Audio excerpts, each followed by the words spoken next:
Hello everybody. So today we see our target there.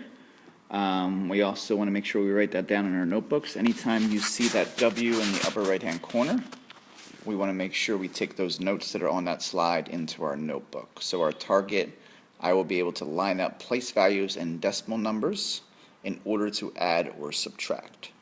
So you can pause now if you need to make sure you take that down. This is just something we should already know, arranging decimals from least to greatest. You might have seen this last year. So you want to be comfortable doing something like this. If you're not, please go into your IXL, your Khan Academy, get extra practice, because we will not be doing this target this year. If you want to pause the video to think about it and try this one on your own, you can do that, and I'll reveal the answer in a second.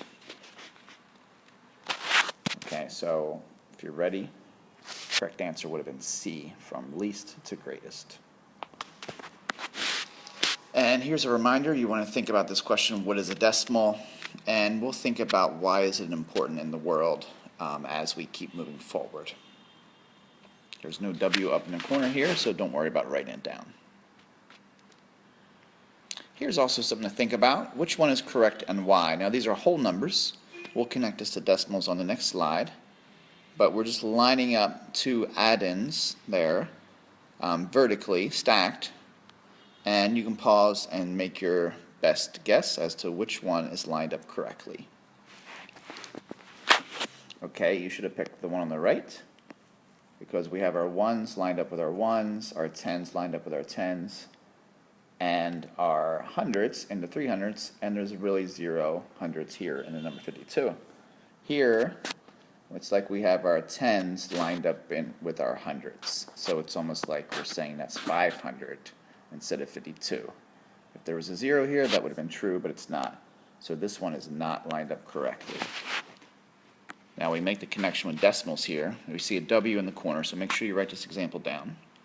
Here we have 3 and 49 hundredths plus 6 and 2 tenths, and I lined that expression up in two different ways.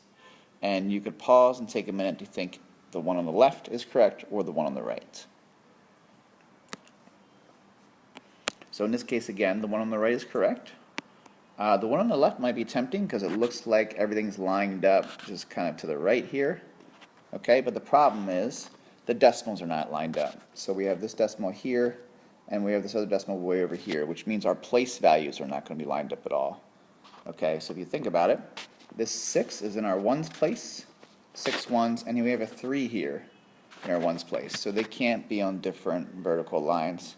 So the rule we're going to be working with is when we're adding or subtracting decimals to make sure our decimals are lined up. So we see this decimal over top of that one. That keeps our ones aligned, our tenths aligned, and here we have a hundredths place, and we could put a 0 here as a placeholder, which we're going to practice on the next slide.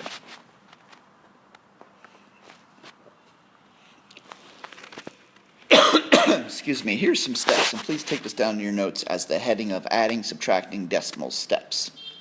Okay, it's really a 3-step procedure. We want to rewrite in vertical form.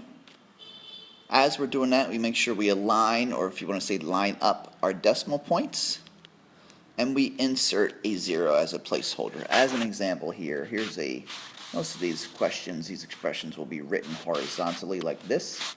4 and 7 hundredths plus 4 and 444 thousandths. Okay, so here we're stacking it. We're lining it up vertically. You make sure your decimals are lined up. That keeps your place values lined up. I inserted that red 0 you see here. It's not, if you didn't have it there, it's not going to be wrong. It just helps because sometimes as you're writing these numbers down, things seem to shift around a little bit. So this could help you just kind of keep everything in its place. So we have our ones, our tenths, our hundredths, and our thousandths all in the place it needs to be. Okay? So there's like lines if you want to kind of draw them to kind of keep, oopsie daisy, keep it balanced. Okay. Okay. Okay, well, let's do 2 practice problems in that same way, and then I think you'll be ready for some independent work. So 35 and 7/10 plus 102 and 59 hundredths. Okay, I'm just going to do the work to the right here. And I'll just write that first add in, 35 and 7. Now with addition, we should know that it doesn't matter which number you write first, because if we think about smaller numbers, 3 plus 2 is the same as 2 plus 3, they both equal 5. So no matter the value of your number, it doesn't really matter which number you write first. I'm just writing 35 and 7/10 first because it's the first one I see, but you could do it how you like. Now the second step, as we're stacking these vertically, is you want to make sure your decimals are lined up. So I'm about to write this number 102 and 59 hundredths. My advice to you is to first place the decimal point of that number right underneath the one from 35 and 7/10. And from here we can just kind of build out, filling it in like a puzzle, each digit from this second add-in. And that really helps ensure it's lined up. I mean, imagine I didn't have that decimal there and I just started writing a number like, oh, 102, and then suddenly things are not in place if you're not careful. So start with the decimal, and then you can ensure that each place value is lined up with the one above it. Okay.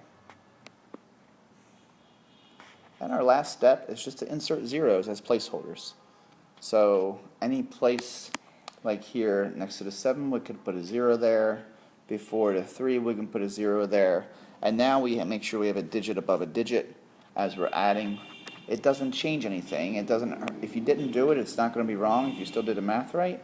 It just helps to keep everything aligned. And when you add that 0, tack that 0 on at the end of the 0.7 or the 7/10, it doesn't change the number. Okay, if you want to think about it a little deeper, we really just changed that 7/10. I'll write it down here, just scrap work. We just changed it to now it's 70 hundredths.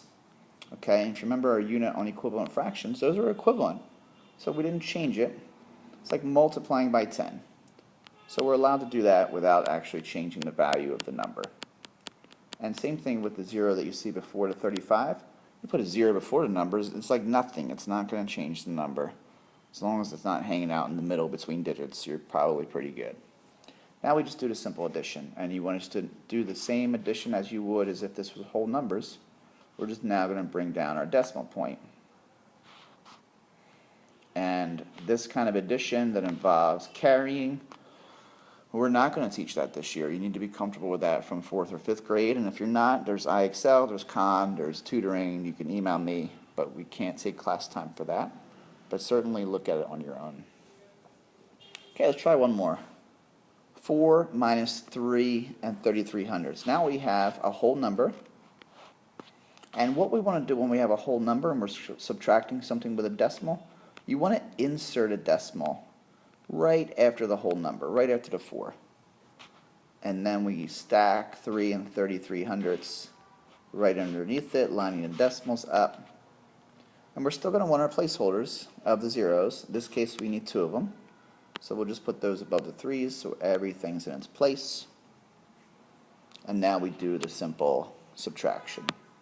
Here again, we're going to have to be borrowing. Okay, so if this is something you're not comfortable with, get extra practice on your own, please. Let me write in a darker color, it's kind of hard to see. So we're looking at 67, oopsie daisy.